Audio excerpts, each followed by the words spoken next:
संतोष, आपका बहुत बहुत धन्यवाद इन तमाम जानकारियों के लिए। तो देखिए, मंत्रिमंडल का विस्तार संभव है। लगातार सीएम हेमंत सोरेन के दिल्ली दौरे पर जाने के बाद ये अटकलें तेज हो गई हैं।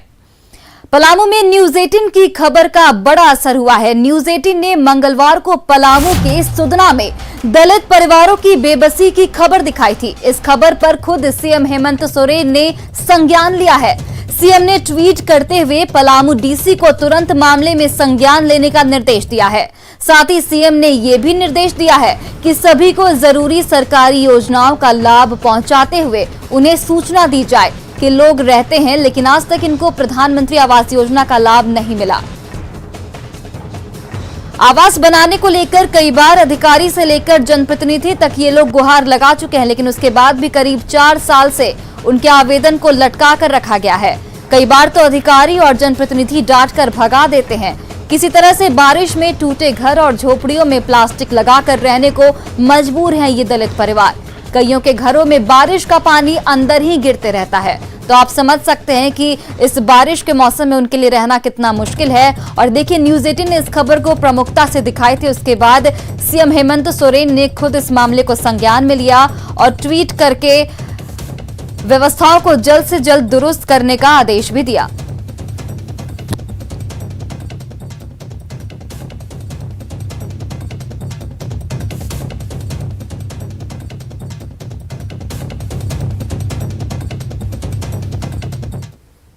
मंगलवार को न्यूज 18 ने पलामू के सुदना के 100 दलित परिवारों की बेबसी की तस्वीर दिखाई थी। इन लोगों के पास अपना घर नहीं है।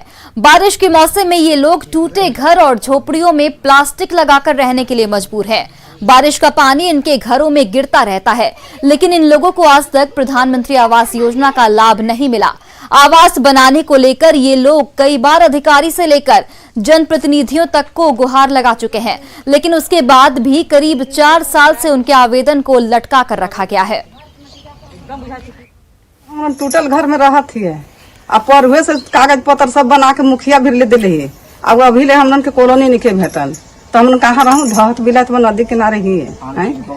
का सब बोलेला आज इन साल नहीं निकलता, पर साल कागज अथी खेत बंटवावा तो हम खेत बंटवाई बेटा के अलगे अलगे तब न होता है। घर बार सब टूट गया बा।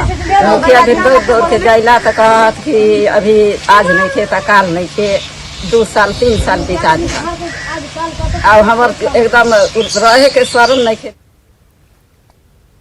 झारखंड में ब्लैक फंगस को महामारी घोषित किया गया है। वहीं राज्य आपदा प्रबंधन प्राधिकार की बैठक में स्वास्थ्य सुरक्षा सप्ताह को जारी रखने का फैसला लिया गया। मुख्यमंत्री हेमंत सोरेन, स्वास्थ्य मंत्री बन्ना गुप्ता सहित राज्य के अधिकारियों ने वर्तमान हालात की समीक्षा करते हुए आम जनता को कई तरह की नई छूट भी दी है। जमशेदपुर में लगी पाबंदी को हटा लिया गया है। अब यहां भी दूसरे जिलों की तरह शाम 4 बजे तक सभी तरह की दुकानें खुली रहेंगी। वहीं वीकेंड लॉकडाउन को जारी रखते हुए इस दौरान दूध की दुकान खोलने का आदेश दिया गया है। मॉल और डिपार्टमेंटल स्टोर को खोलने की भी अनुमति दी गई है इस दौरान। वहीं सरकारी निजी दफ्तर में 50% कर्मी को अनुमति दी गई है। शनिवार शाम 4 बजे से सोमवार सुबह 6 बजे तक लॉकडाउन रखा गया है। वहीं लॉकडाउन में सब्जी, फल, किराना की दुकानें बंद रहेंगी। इसके अलावा सिनेमा हॉल, बार, क्लब, स्विमिंग पूल, पार्क भी बंद रहेंगे। इस दौरान राज्य में के सभी शिक्षण संस्थान भी बंद रहेंगे और बस परिवहन पर भी रोक जारी रहेगी। और इसके साथ ही दूसरे जिलों में जाने के लिए पास भी अनिवार्य होगा। तो आपको बता दें कि राज्य में ब्लैक फंगस को महामारी घोषित किया गया है और स्वास्थ्य सुरक्षा सप्ताह को भी जारी रखा गया है। व्यवस्था से उसको छूट मिलेगी क्योंकि दूध खराब होने वाली चीज है।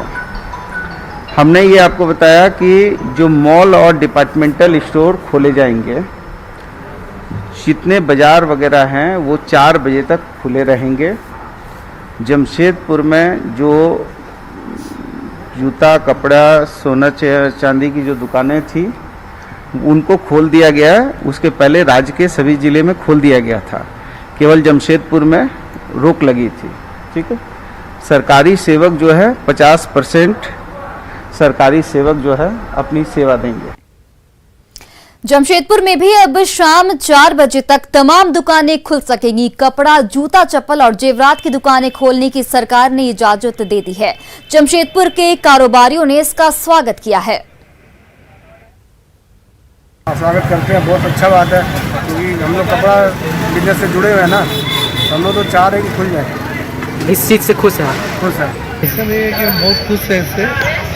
बहुत दिन से दुकानें बंद थी हमारी, बाकी तो सब कुछ खुल चुका है। बस हमारी क्या कपड़े दुकान और जूता दुकान से ही करना है। झारखंड में कोरोना संक्रमण का ग्राफ स्थिर होता